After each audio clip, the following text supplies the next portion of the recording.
Si vous n'êtes pas familier avec le monde du Rubik's Cube, vous avez pourtant déjà vu quelqu'un en résoudre un. Cet objet étrange, composé de 6 faces, de couleurs différentes, semble impossible à résoudre pour la majorité des gens. Mais pour certaines personnes, le résoudre ne suffit pas. Elles cherchent à le résoudre le plus rapidement possible.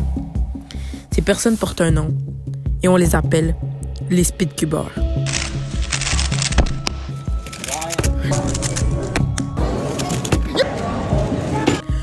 Le speedcubing est une discipline qui consiste à résoudre le Rubik's Cube le plus vite possible, en utilisant des méthodes précises basées sur des algorithmes.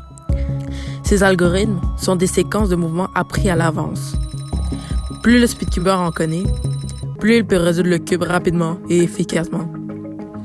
Le sujet est assez complexe, surtout pour les débutants. Et ce n'est pas l'objectif de cette vidéo, entrer dans les détails techniques. Et si vous souhaitez apprendre à résoudre un Rubik's Cube, la chaîne de Néanto et de Julien le Speedcuber sont disponibles dans la description, avec des tutoriels clairs et accessibles pour les débutants. Pour comprendre d'où vient cette fameuse barrière des 3 secondes, il faut revenir sur l'histoire du speedcubing. Le premier championnat du monde a lieu en 1982. Il est remporté par Mintai avec un temps de 22,95 secondes. Après cela, la discipline connaît une longue pause. Ce n'est qu'en 2003, au Canada, qu'un deuxième championnat du monde est organisé.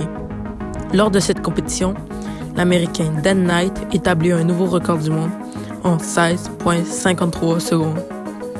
À partir de ce moment-là, les records commencent à chuter rapidement.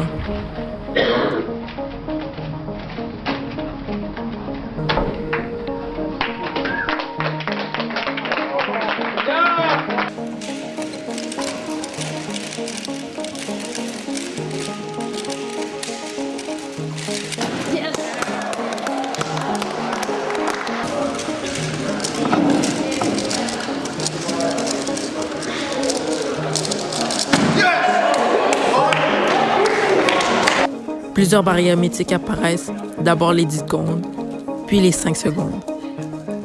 Ces dernières résistent longtemps. Pendant près de 5 ans, elles sont tout simplement impossibles à franchir. Aujourd'hui, une nouvelle limite obsède les speedcubers modernes, les 3 secondes. Pour comprendre pourquoi cette barrière paraît si difficile à dépasser, il faut analyser les éléments qui influencent une résolution rapide. Le speedcubing repose principalement sur 3 facteurs essentiels. Le premier, c'est le TPS, le nombre de mouvements effectués par seconde. Le champion du monde atteint environ 15 tours par seconde. Un Rubik's Cube se résout en moyenne en 55 coups pour l'élite mondiale. Si l'on fait un calcul simple, 55 mouvements divisé par 15 TPS donne environ 3,66 secondes. À première vue, cela pourrait laisser penser que la limite humaine se situe autour de ce temps. Pourtant, le record du monde officiel actuel est de 3,05 secondes. Cela montre qu'il est possible de résoudre le Rubik's Cube avec moins de mouvements, grâce à des solutions plus optimisées. Le deuxième facteur est l'inspection. Avant chaque résolution officielle, un speedcuber dispose de 15 secondes pour observer le cube. Un speedcuber moyen peut prévoir la croix pendant ce temps. Les speedcubers avancés anticipent 1 ou 2 paires supplémentaires, et l'élite mondiale peut parfois prévoir les 2 premières couches complètes du cube.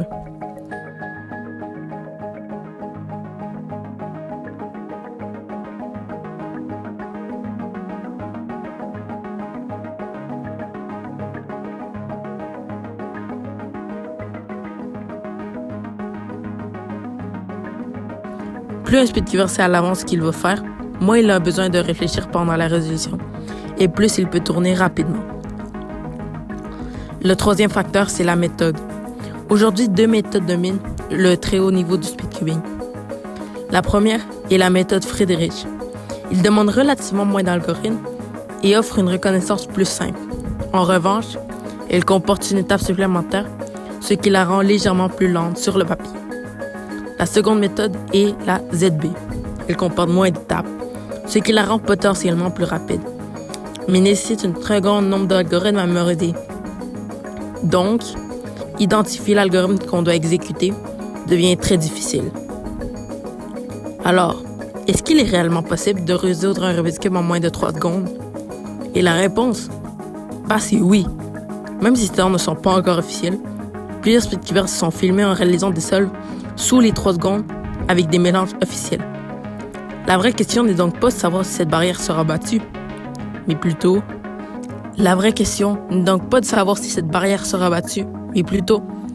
quelle est la véritable limite humaine au Rubik's Cube?